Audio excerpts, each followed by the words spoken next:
कृष्ण की अद्वितीय समुद्री यात्रा में अब तक आपने सुना कि कृष्ण अपने गुरु संदीपनी के पुत्र पुनर्दत्त को वापस लाने का बीड़ा उठाते हैं। समुद्री डाकुओं ने पुनर्दत्त का अपहरण कर उसे कहीं बेच दिया था। कृष्ण और बलराम किसी तरह समुद्री डाकुओं के जहाज पर पहुंचने में कामयाब हो जाते हैं। जहाज का कप्तान पांचजन्य कृष्ण और बलराम को भी बेचने के बारे में सोचता है और शुरू में उन्हें अच्छे से रखता है, लेकिन जब कृष्ण बार बार उसकी सत्ता को चुनौती देने लगते हैं तो वो उन्हें सबक सिखाने का फैसला करता है। अब आगे की कहानी। पांचजन्य ने तय किया कि इन दोनों लड़कों को सबके सामने सजा देनी चाहिए। उसने दोनों लड़कों को बुलवाया और साथ ही अपने सभी साथियों को भी जहाज के ऊपरी हिस्से में इकट्ठा होने को कहा। जब सब आ गए तो पांचजन्य ने हुल्लू से कहा, इन लड़कों को कोड़े लगाओ। जैसे ही हुल्लू ने कृष्ण की ओर देखा तो कृष्ण मुस्कुरा दिए।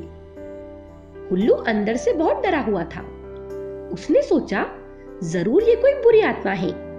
ये बिना कटघरा तोड़े उससे बाहर आ गया और जब से ये कटघरे से बाहर आया है तब से कुछ न कुछ अजीब सी हरकतें कर रहा है, और अगर मैं इसको कोड़े मारूंगा तो ये मुझे नहीं छोड़ेगा। हुल्लू इतना डर गया कि वो अपना कोड़ा उठा ही नहीं पाया।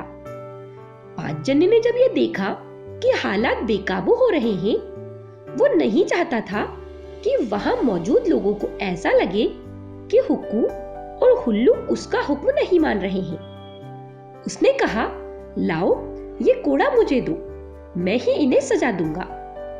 जानवरों को लगाने वाले उस लंबे कोड़े को चलाने के लिए एक खास किस्म का हुनर चाहिए। अगर आपको इसे ठीक से चलाने का तरीका नहीं आता तो इसकी पूरी संभावना है कि कोड़ा खुद आपको ही लग जाए। ये बहुत कुछ मछली पकड़ने के जैसा ही है।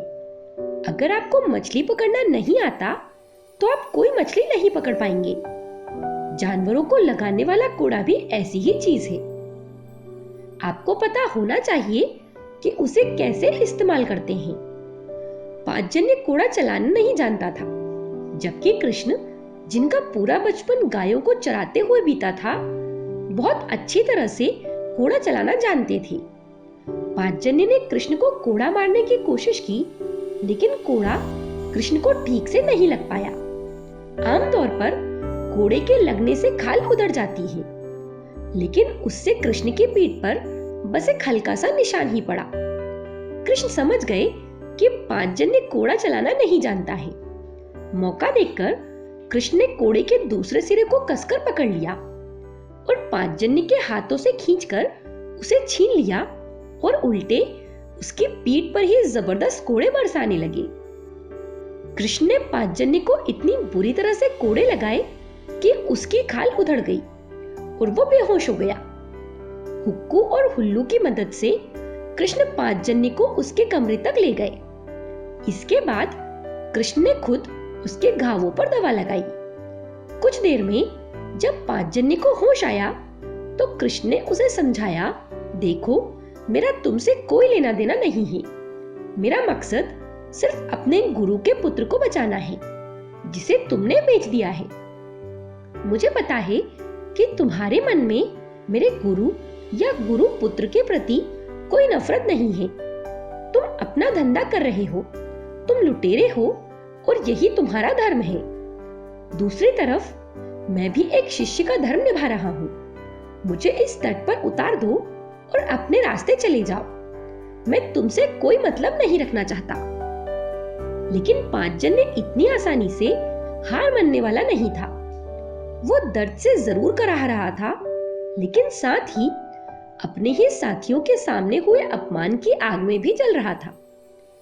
उसे पता था कि अगर उसने कोई बड़ा कदम नहीं उठाया तो उसके हुक्म को फिर कोई नहीं मानेगा और जहाज के कप्तान के तौर पर उसकी सत्ता खत्म हो जाएगी।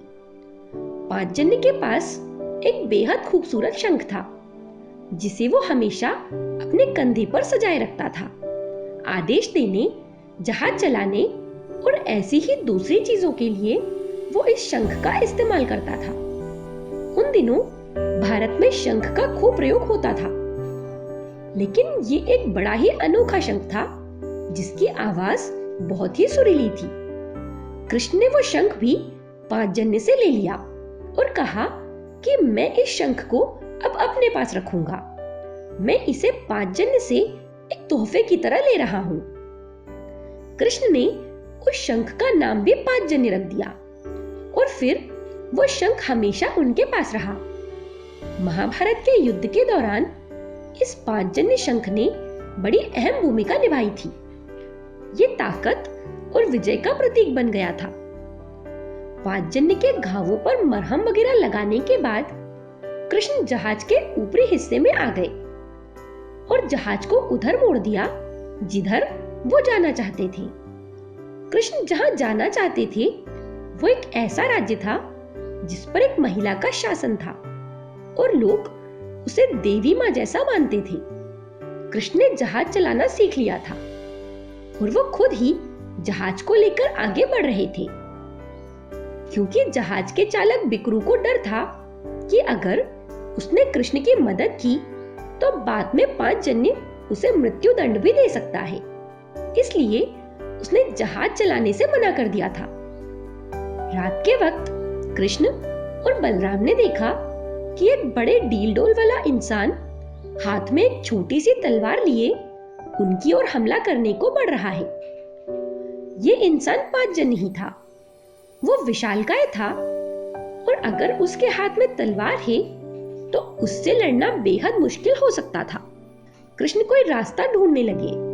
उन्हें लगा कि अब जान बचाने का एकमात्र तरीका यही है कि वे पानी में कूद जाएं। जैसे ही कृष्ण पानी में कूदने वाले थे, हुल्लू, जिसकी जिंदगी पांचजन्य की गुलामी में बीत रही थी, वो पीछे से आया और उसने पांचजन्य को उठाकर समुद्र में फेंक दिया। एक उधड़ी हुई चमड़ी वाला आदमी नमक के समुद्री पानी में गिर चुका था। उसने कभी सोचा ही नहीं था कि उसकी जिंदगी में कभी ऐसा दिन भी आएगा जब वो अपने ही गुलाम द्वारा अपने ही जहाज से फेंक दिया जाएगा और इस तरह उसके जीवन का अंत होगा।